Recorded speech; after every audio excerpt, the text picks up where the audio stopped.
Está começando agora o podcast número 1 dos profissionais da saúde, Jaleco Roxo.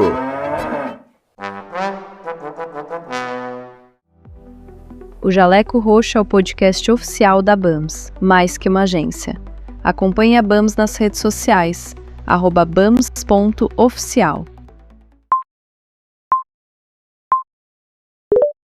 Fala pessoal, sejam bem-vindos a mais um episódio do Jaleco Roxo, o podcast. Hoje a gente vai falar de um tema que todo médico já viveu na prática, mas quase nunca fala em voz alta. Aquela situação clássica, você está com o paciente na sua frente, já decidiu a melhor conduta, aí vem a frase mágica: doutor, o convênio não autorizou. E aí surge a pergunta que dá título ao episódio de hoje: afinal, o paciente é do médico ou é do convênio? E mais uma vez estamos aqui com a presença ilustre do meu amigo, parceiro, hoster do podcast Jaleco Roxo, Dr. Jonatas. Fala galera, beleza? Antes da gente começar, Jonatas, vamos trocar uma figurinha aqui de como é que foi a semana aí. Algum acontecimento que a gente pode dividir, de aprendizado, de coisa boa aí, ou de erro que a gente comete, o colega não cometer. Tem demais. Eu tomei um cascudo de empreendedorismo torto que eu fiz e acabei me credenciando numa clínica aí, com muitos sócios muito bons e tal, mas por motivos de burocracia, contabilidade, etc. O negócio afundou de um jeito, eu saí assim com água no pescoço, mas deu para sair e aí 6 dígitos de prejuízo aí. Tanto de investimento que eu fiz que virou 0, quanto de trabalho que eu realizei, consultas realizadas que eu não vou receber nunca. Todo mundo que é da medicina tem esse medo disso acontecer. Eu achei que nunca ia acontecer comigo. Eu achei que tinha avaliado os parâmetros e dados necessários para ter viabilidade do negócio, mas eu acabei me enganando e tomei uma ré imensa. Tô sem energia total, mas vamos lá, bola pra frente, né? Doutor, vamos pra próxima. O senhor não está sozinho. No começo de carreira, 2013, 2012, também resolvi comprar uma cota num hospital X e depois vi que era um negócio muito ruim. Eu estava comprando vento, porque na realidade não tinha patrimônio, não tinha nada. Nossa. E aí eu vi que era fria, eu já tinha também feito um aporte inicial e tudo, aí quebrei contrato, aquele estresse, pagar multa e tudo, mas quando você toma uma decisão que você viu que é errado, a gente logo tem que atentar para o erro e já mudar, né? Já errar pequeno, porque errar todo mundo vai errar, cara. A gente erra e já toca para frente. Pra próxima, né? E vida que segue. E é bom que o couro engrossa, doutor. Amém. O couro engrossa. Mas vamos lá, afinal de contas, o doutor bate no peito e fala: não, porque o meu paciente, esse paciente é meu, é seu, doutorância, ou é do convênio? Essa é uma pergunta boa. Eu acho que, em primeiro lugar, é importante tirar do caminho essa questão jurídica, legal, bioética, que é de que o paciente não tem dono, né? Ele é autônomo, princípios da bioética, de autonomia e beneficência, o paciente é autônomo, tem decisão todo o processo de tomada de decisão pertence a ele, inclusive o prontuário eletrônico, os dados são dele, né? Ele tem direito de trocar de médico, trocar de instituição, então vamos tirar isso da frente. Também a questão constitucional, da Constituição Federal de 88, direitos e garantias fundamentais do indivíduo. A gente tem que lembrar que o paciente é dono de si mesmo. Então vamos tirar essa parte da frente, que é essa parte do... Sempre vai ter um xarope, né, para encher a nossa paciência, falando, porque do ponto de vista constitucional e do direito moderno, isso é uma visão antiquada, do médico que acha que é dono, visão patriarcal ou paternalista da medicina. Tá, beleza, mas o fato social é de que existe um vínculo entre o paciente e o médico. E existe um vínculo entre o paciente e a instituição, seja ela um plano de saúde, seja ela um hospital, uma rede hospitalar. Então, existe um vínculo que não pode ser ignorado. Eu entendo que o paciente é autônomo, eu entendo que ele tem direitos individuais e garantias fundamentais, mas a gente está falando de um vínculo que é um fato social. O paciente se sente pertencente a um médico.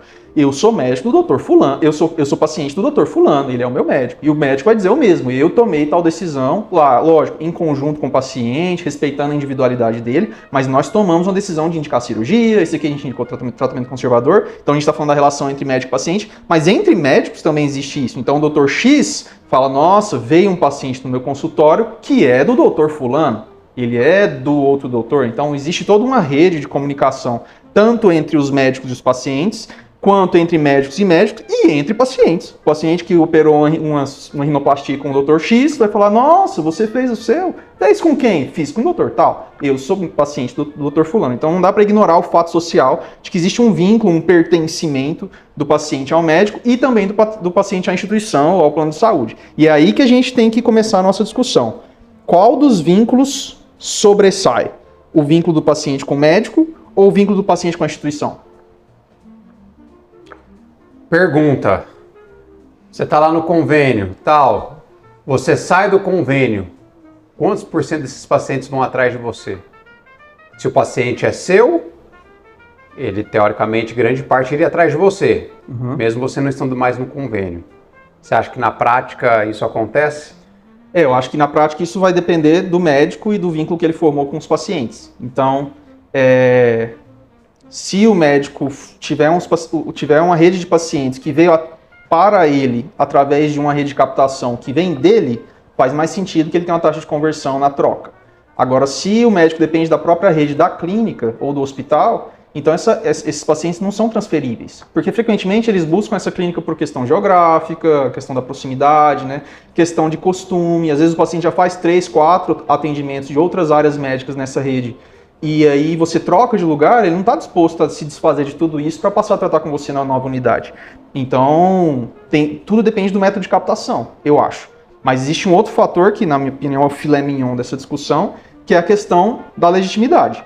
Então, o nome do médico, então, Dr. Bruno Air, ele é um nome, beleza, é um nome que sua mãe te deu, mas ele também não é só isso. Ele é um lugar de acúmulo de capital simbólico. Então, o nome Bruno Air acumula como se fosse dinheiro mesmo, capital simbólico. E o nome da instituição onde você trabalha, vamos supor, Hospital X, ele também tem um acúmulo de capital simbólico. E o hospital pega emprestado do Bruno, quando você atende lá. Então, se for um hospital menos conhecido, o Dr. Bruno vai atender lá, o que o hospital vai dizer? Nós temos agora um especialista, que é o Dr. Fulano, que é um caminhão de capital simbólico. E vice-versa, se for um hospital super consagrado, legítimo, famoso, esse hospital vai emprestar capital para o médico. Então, por isso ontem, o Messi fez 2 gols. Você não precisa saber em qual time ele estava jogando, você não precisa saber nem se o time dele ganhou. Você só quer ver os vídeos dos 2 gols que o Messi fez. Agora, se o Tadeu Zé Farofa tiver feito 2 gols ontem, você não quer saber nem o nome dele, você só quer saber se o Inter Miami ganhou ou perdeu.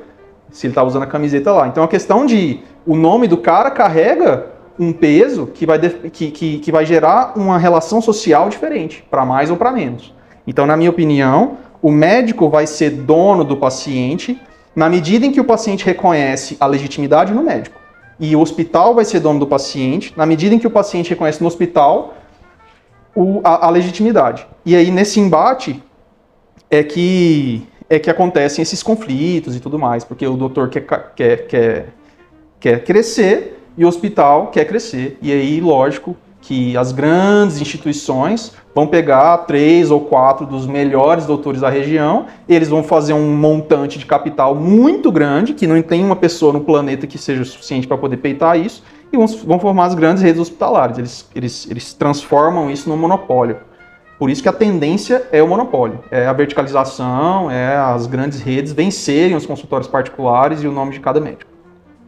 Você me deu um insight, o que eu penso que já aconteceu em São Paulo, aconteceu em Belo Horizonte, aconteceu no Rio de Janeiro e ainda não aconteceu aqui em Goiás, em Goiânia, do meu ponto de vista.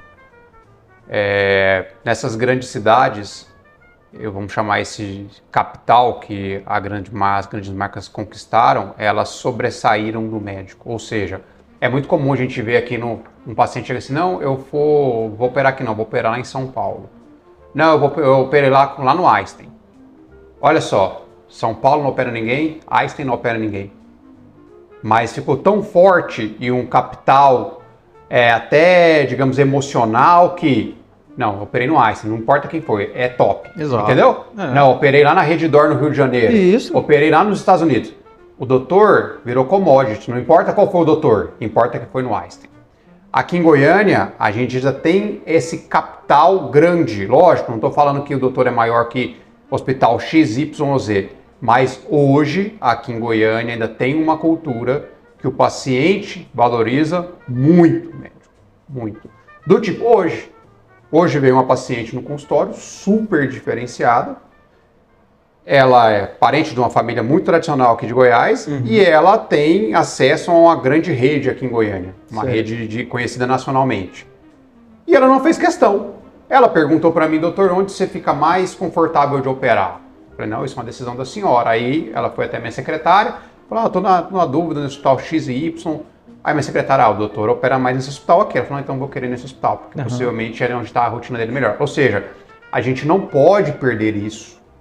Não, é uma manobra muito arriscada você começar a entregar o seu capital, o seu nome que você construiu durante muito tempo e entregar para uma grande rede que está super preparada mais do que nós e ela vai pegar aquele impulso que você vai dar e depois esquece. Mas esse é o interesse. Sim. Aí te fala do ver se sai. Certa vez eu conversei com um mentor que tive e estava nessa dúvida e tal. E ele falou assim, Bruno, vou te responder uma coisa com uma história. O doutor Rodrigo Lasmar, ele é médico da seleção, ele é médico do Atlético Mineiro, ele opera muito atleta, ele está em Belo Horizonte. Aqui nós temos um hospital muito grande, que todo mundo é o sonho de entrar nesse hospital. Ele não está dentro desse hospital.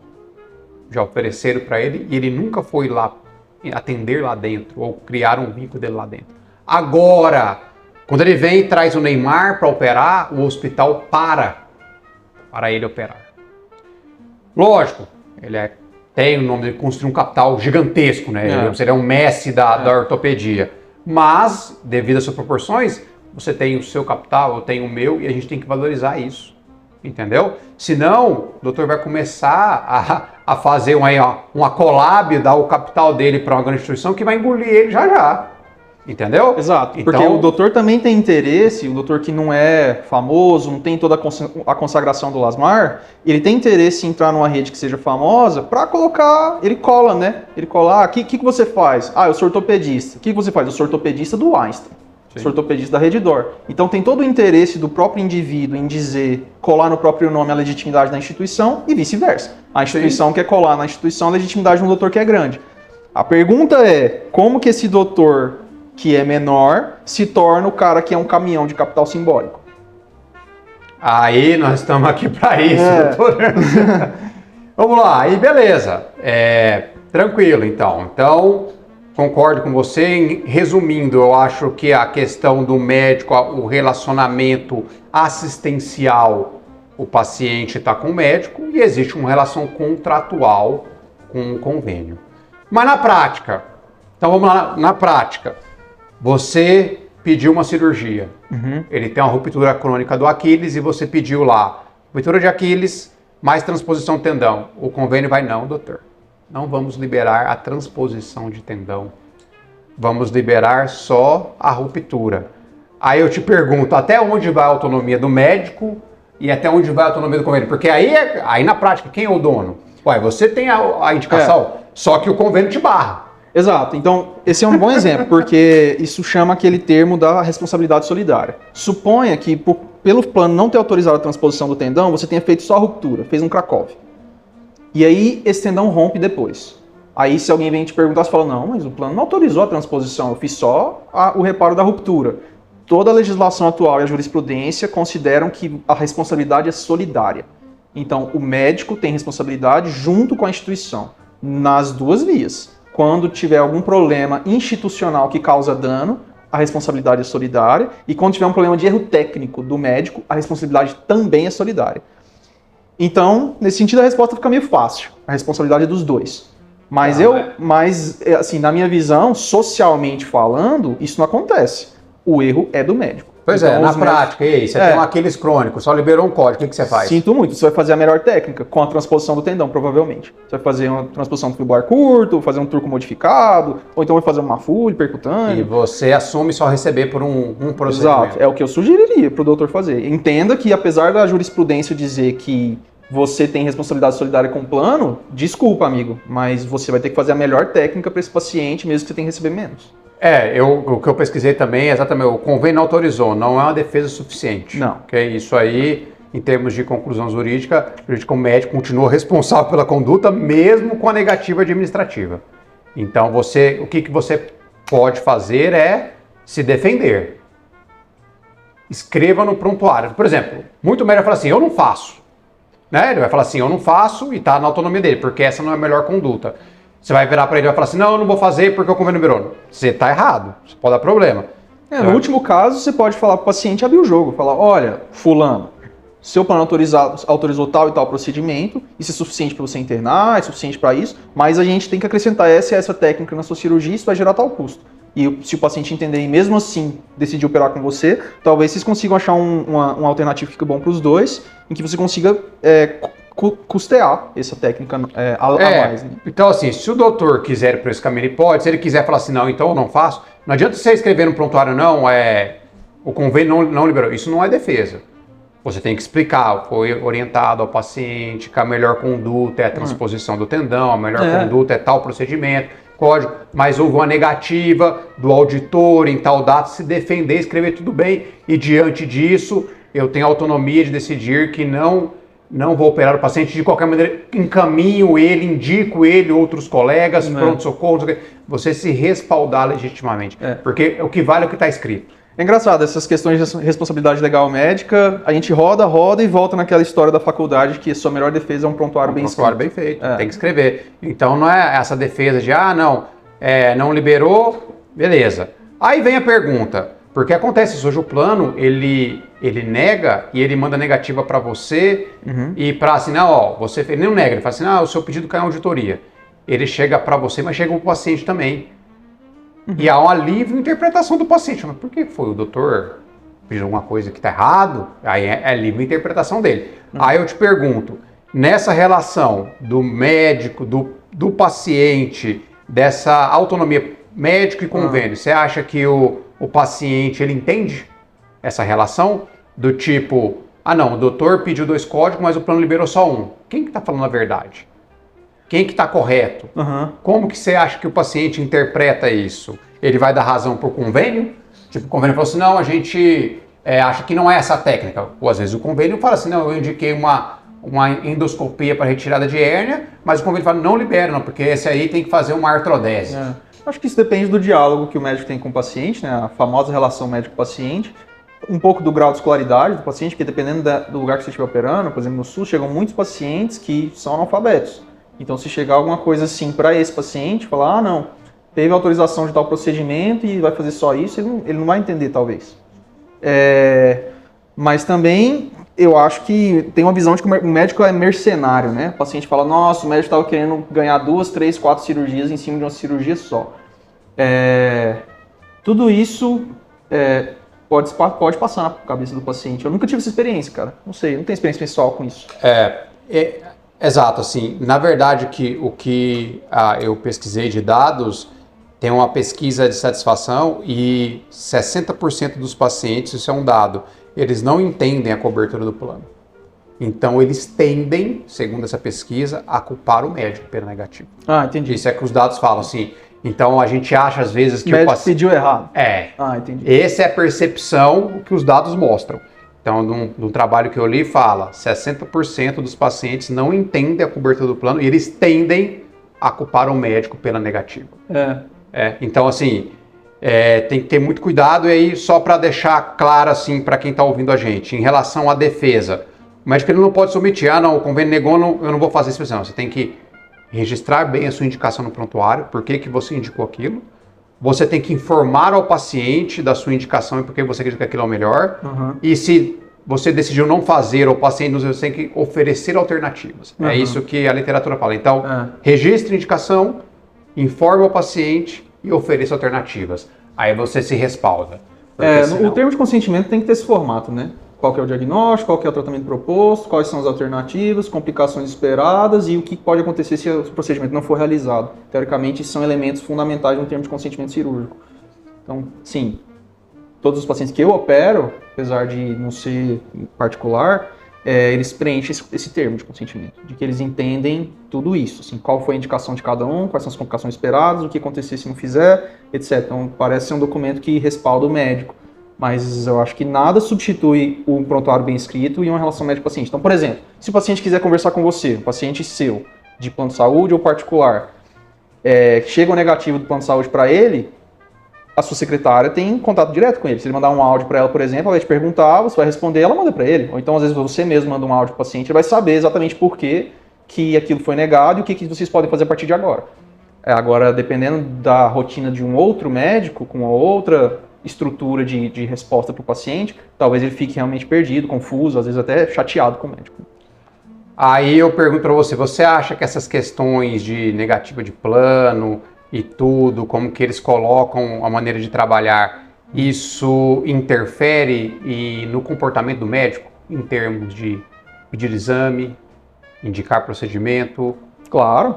Eu acho que a autonomia de decisão do médico, ela é completamente influenciada pelas instituições que estão entre ele e o paciente. Seja a instituição que ele está atendendo, que em muitos lugares a própria instituição manda qual exame ele pedir, né? Na ortopedia isso não é comum, mas, por exemplo, o paciente chega com um quadro de virose.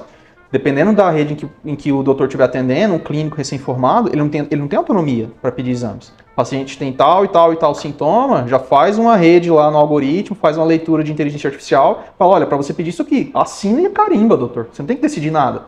É para você pedir isso aqui. Essa perda da autonomia médica, técnica, né?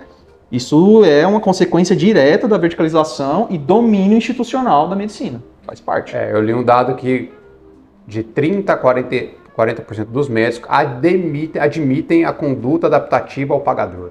Ou seja, ele muda a conduta por causa daquilo. Por exemplo, não, aqui é uma lombalgia que não tem sinal de alerta, eu até acho que tinha que pedir ressonância, mas o convênio não gosta, eu não peço. Tem convênio que paga por performance, então se você pedir muita ressonância, você vai receber menos por consulta. E tem o contrário também, né? Porque o médico às vezes está trabalhando numa rede de hospital em que a rede recebe melhor ou mais porque pediu tanto de exames. Aí ele recebe o áudio e fala, doutor, tem que pedir mais ressonância. E o cara desce ressonância em cima de toda a lombalgia. As duas coisas são verdade. Né? Vou falar, lógico que eu, por exemplo, tem paciente que chega lá, tá com tendinopatia insercional do Aquiles, e eu quero pedir uma ressonância, geralmente o convênio libera os dois lados. Isso interfere na minha conduta. Fala assim, qual que dói mais? Então vamos pedir desse lado aqui, porque o convênio não vai liberar dos dois. Entendeu? Assim, é uma loucura. Isso tem um fenômeno, eu vou traduzir, é um fenômeno que chama racionalização por inconveniência. Que eles chamam, ou seja, assim, você tem que pensar assim, não, eu não vou pedir. E eu tenho uma história boa disso. Certa vez eu operei uma paciente, e aí o convênio dela não liberava um tipo de parafuso, que é um parafuso que, de maneira estatística, a vantagem dele é que ele diminui o índice de retirada depois do procedimento. Chanfrado de titânio, exato. Né? E aí eu, barriga verde, falei assim, nem entrei muito nessa situação, falei, não, porque para mim o parafuso tem a função de manter a estabilização, consolidar e pronto. A diferença dos dois, em termos de consolidação, é a mesma, não tem diferença. Então, não entrei muito nesse mérito, até porque se fica naquele conflito de se eu ficar falando de material, ela vai achar que eu estou ganhando alguma coisa com isso. E eu não estou ganhando nada. Então, eu falei, nem vou entrar nesse mérito, vai esse parafuso e me atende, tudo bem. Aí, o que aconteceu? Eu tive que retirar o parafuso. E ela ficou indignada. Vou ter que operar de novo, o parafuso está me incomodando. Aí eu falei, é uma coisa natural, esse parafuso tem um maior índice de retirada, existe um outro parafuso chanfrado que seria menor a chance, mas o seu plano não libera, e ele tem, aí foi o meu erro, e ele é caro. Aí a paciente cresceu, olha o marido. Se tivesse me avisado, eu teria pagado 50 mil reais por cada parafuso. Isso não é problema pra gente, doutor. Eu entendo o lado dela, cara. E foi um aprendizado. Aí eu falei assim, o que eu escapei foi porque na época que eu operei ela, depois eu fui no prontuário, não existia ainda, não tinha disponível parafuso chanfrado aqui em Goiânia. Eu falei, mas mesmo que quisesse, a gente não tinha disponível ainda. Eu só entrei no mérito que existe uma coisa que diminuiria, mas isso aqui é uma complicação que está descrita. A gente tem que tirar o parafuso e resolve o seu problema. Está colado, o alinhamento está perfeito, ela entendeu e tudo. Difícil, então, hoje, informe seu paciente, tem essa e essa opção, esse é o custo, ó, você define. Uhum. O melhor que eu acho é esse aqui, mas tem esse inconveniente do custo, não ganho nada com isso. Eu estou te colocando aqui os prós e contras, mas a decisão é da senhora. Isso eu aprendi errando porque eu fui Na o quê? prática, né? Racionalização por inconveniência. Esse parafuso que tem, não vou entrar no mérito do outro, fiz, e a paciente me cobrou, eu falei assim, ela tá certo. Ela tá certo porque eu não dei a opção para ela. Né? Eu não dei a opção, se eu tivesse dado a opção, tudo bem. Eu não dei a opção para ela. Então, foi uma coisa que eu aprendi. Então, por isso a discussão é boa, olha só que loucura. Sem mimimi, vamos lá, para você, o paciente é seu ou do convênio? É seu. Também acho, só que eu acho assim, ele é seu na hora da responsabilidade legal, ele é seu na hora de ouvir reclamação na orelha, ele é seu na hora que complica, ele é seu na hora de tudo, mas ele é do convênio na hora de liberar o que é conveniente para ele ou não, ele é do convênio na hora de decidir o PME, qual material você vai usar, ele que define, não é você, ele é do convênio porque quem que bota o preço? É você ou o convênio? A tabela do então convênio. Assim, ele é nosso na parte de responsabilidade, na parte difícil. Ele é do convênio na hora que é conveniente para o convênio. Mas ele também tem que ser justo com o convênio. Ele é um canal de aquisição. Eu não tenho carteira, estou começando tendo convênio, o convênio vai me oferecer um pool de pacientes para mim. Mas a minha leitura que eu vejo é se o convênio no escutador, o convênio não decide olhando nos olhos do paciente, o convênio não assina o prontuário, o convênio não responde por aquela decisão. O convênio paga o cuidado, mas quem cuida somos nós. Eu acho que sim, lá no nível mais basal de tudo isso, o que existe é um paciente no ponto A que quer chegar no ponto B. E o convênio, a instituição, as tabelas são obstáculos, cara. Você, como médico, vai ter que vencer esses obstáculos. Tudo bem, fazer isso com a parceria, de mãos dadas com o convênio, ou fazer isso em atrito com o convênio, seja através de outros documentos, seja através de fee for service, outros sistemas de você conseguir atingir esse objetivo. Mas ignorar o fato de que o objetivo é o resultado melhor da cirurgia, saúde, mudança de estilo de vida, seja o que for, é um erro, na minha opinião, um erro técnico até. Então o médico tem que ter um objetivo, o alvo é ali. Então, o que tiver no caminho dele é obstáculo. É ele com o paciente para chegar até ali. O plano existe, o hospital existe, o jaleco, a luva, a agulha, mas tudo isso são obstáculos que você vai, através da sua expertise, chegar lá.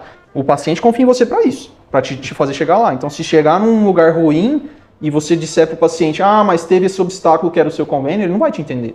Ele vai achar que você não driblou os obstáculos que estavam na frente, que inclusive pode ser o próprio convênio dele. Beleza. Então, vamos assim para a prática. A indicação cirúrgica é alta exclusiva do médico? A indicação cirúrgica é. Ok. Mas e quando acontece lá, por exemplo, o paciente eu indiquei lá, tá lá no exame, hálux valgo, vou fazer uma Joanete. Eu vou fazer uma osteotomia, hálux valgo, peço hálux valgo e peço uma osteotomia. Beleza. A convênio fala, não, a osteotomia está dentro do Joanete, eu só vou pagar o Joanete. Obstáculo.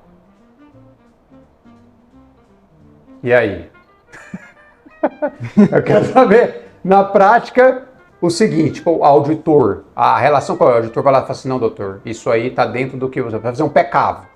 Aí você coloca lá, pé-cavo, você vai transpor um tendão para dar o reequilíbrio muscular para o paciente, você vai alongar aqui, daí você coloca pé-cavo, transposição múltipla de tendão e alongamento do tendão. Não, é tudo pé-cavo.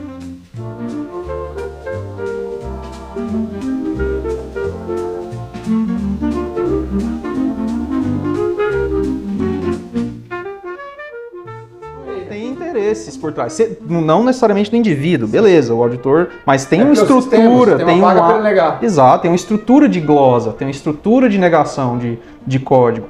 São obstáculos para o doutor trazer o paciente ao resultado. Se você acha que isso, cirurgia de Joanete, só vai ter um excelente resultado se você precisar de mais, você vai ter que conversar com o paciente e falar, olha, na minha opinião, seu procedimento de excelência precisa de mais. E a gente vai ter que dar um jeito de chegar lá, entendeu? E deve existir formas burocráticas disso. Eu não sei. Se eu soubesse, eu estava operando Joanete todo dia, mas eu não opero. Eu acho que tem um outro lado também. Vamos lá. Tá. O convênio SEI era uma entidade de fins financeiros, precisa dar lucro. Mas será? Quem nasceu primeiro, o ovo ou a galinha? Foi o convênio pensando só em lucro?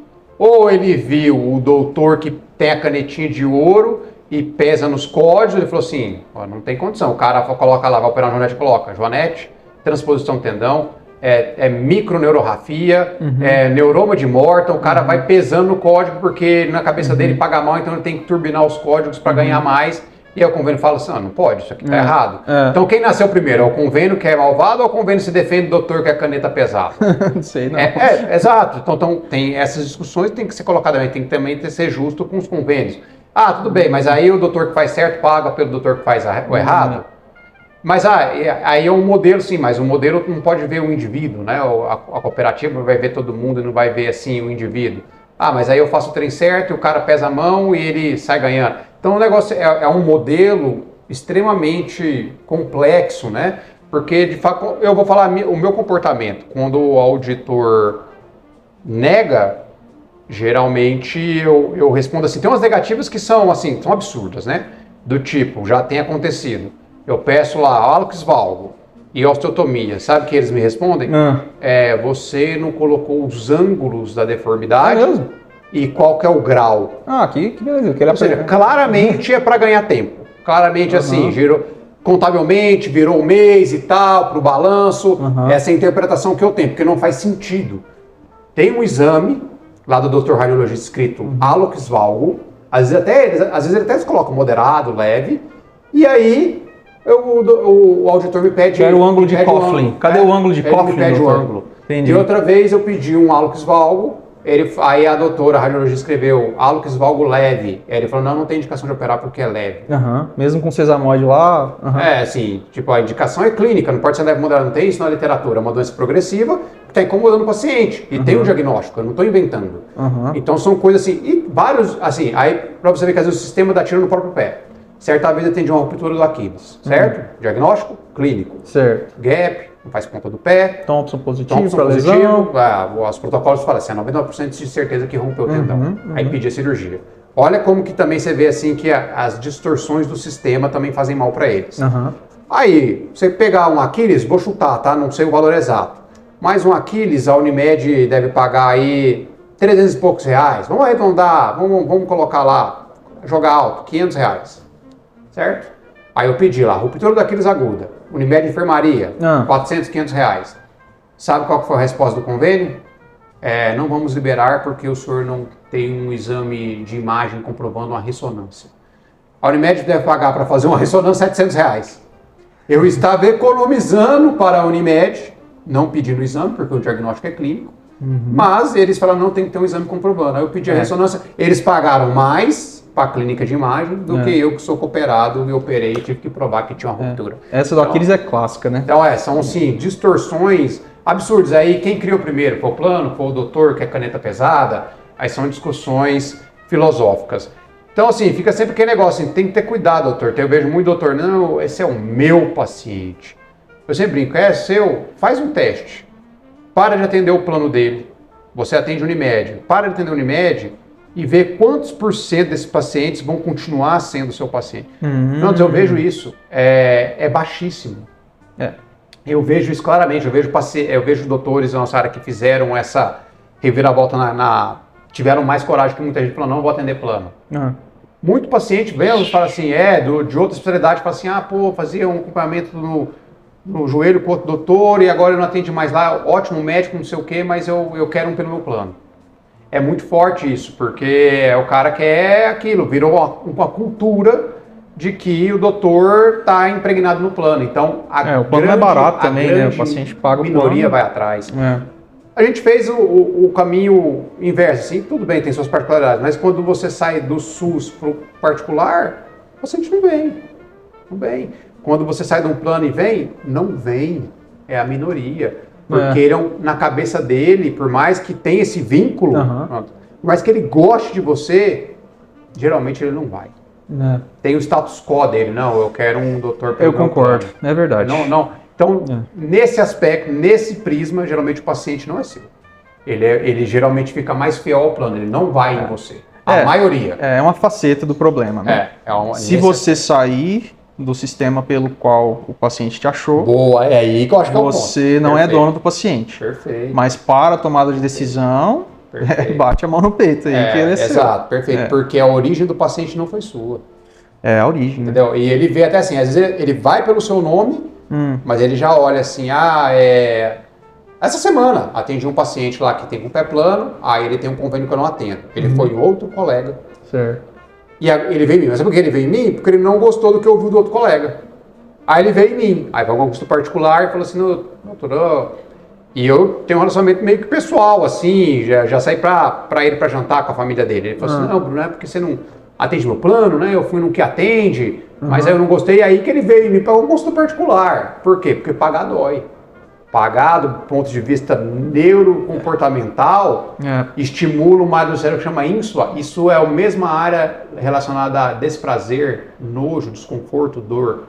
Então ninguém gosta de pagar. Se eu tenho um doutor muito bom, lá que está no meu convênio, ele pode não ser o que eu queria, mas esse cara também é muito bom. Porque hoje o médico é meio que commodity, esse cara também é bom, eu vou nele e deixo de ir no outro. Tem outra questão que o médico é obrigado a fazer isso, né? Então, se você sai de uma rede em que os pacientes estavam sendo atendidos e você operou, cuidou e fez uma rede de pacientes ali, teoricamente você tem que dar à rede de hospital e aos pacientes uma devolutiva no sentido de, olha, eu estou abandonando essa rede, mas conte com o Dr. X e o Dr. Y para continuar o seu tratamento. Isso aconteceu comigo agora. Eu acabei de sair de uma rede hospitalar e os pacientes me mandaram um WhatsApp, doutor, fiquei sabendo que você saiu e tal, e agora? E aí eu falei, não, tá tudo organizado com a secretária, no dia da sua consulta o doutor fulano vai te ver. E eu estou esperando a resposta, inclusive. Quando ele te vir, ele vai pedir exames, eu vou querer ver seu raio-x, eu vou querer saber como você tá e vou te mandar um áudio dizendo se eu estou satisfeito ou não com sua recuperação, para eles.